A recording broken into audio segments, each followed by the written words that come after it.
ಆತ್ಮೀಯ ವಿದ್ಯಾರ್ಥಿಗಳೇ, ವಿದ್ಯುಚ್ಛಕ್ತಿ ಪಾಠದಲ್ಲಿ ಬರುವಂತಹ ಒಂದು ಸಮಸ್ಯೆಯನ್ನು ಇಲ್ಲಿ ನೀಡಲಾಗಿದೆ.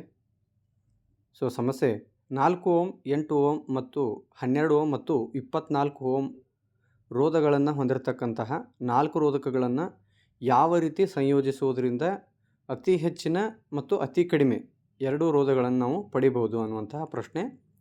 ಇಲ್ಲಿ ನಾವು ಗಮನಿಸ್ಬೋದು 4 ಓಮ್, 8 ಓಮ್, 12 ಓಮ್ ಮತ್ತು 24 ohm ರೋಧಗಳನ್ನು ಹೊಂದಿರತಕ್ಕಂತಹ 4 ರೋಧಕಗಳದಾವ.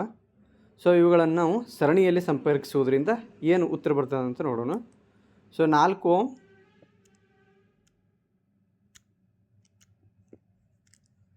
4 ohm, 8 ohm, 12 ohm, 24 ohm ಈ 4ಗಳನ್ನು ನಾವು ಏನು ಮಾಡಿದ್ವಿ, ಈಗ ಸರಣಿಯಲ್ಲಿ ಸಂಪರ್ಕಿಸಿದ್ದೀವಿ.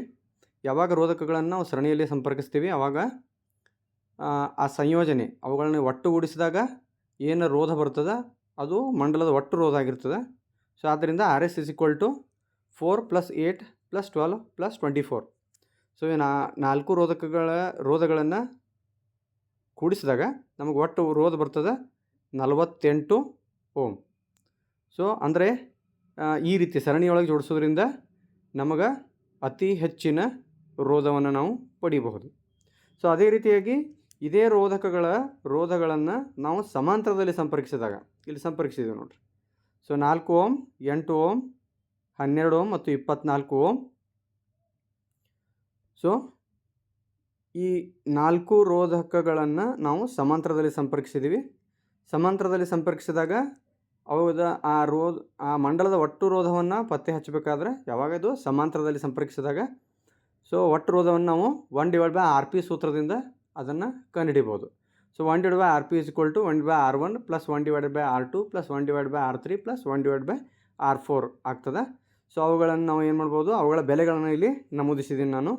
1/4 + 1/8 + 1/12 + 1/24. ಇವುಗಳ ಒಟ್ಟು ಲಾಸ ಎಷ್ಟಾಗ್ತದೆ ಅಂದರೆ 24 ಆಗ್ತದೆ. ಮೇಲೆ 6 + 3 + 2 + 1 ಆಗ್ತದೆ. ಈ 4 ಏನು ಅಂಕಿಗಳದಾವ ಮೇಲಿನ ಅವುಗಳ ಒಟ್ಟು ಒಗ್ಗೂಡುವಿಕೆ ಅಥವಾ ಒಟ್ಟು ಎಷ್ಟಾಗ್ತದೆ 12 ಆಗ್ತದೆ. ಕೆಳಗಡೆ 24 ಅದ. ಇದು 1/Rp ಅಂದರೆ 12/24 ಆಗ್ತದೆ. Rp = 24/12. ಈ 24/12 ಅಂದರೆ 2 ಓಮ್ ಬರ್ತದೆ. ಇದು ರೋಧಕಗಳನ್ನು ಸಮಾಂತರದಲ್ಲಿ ಸಂಪರ್ಕಿಸಿದಾಗ ಅತಿ ಕಡಿಮೆ ರೋಧವನ್ನು ನಾವು ಪಡಿಬಹುದು.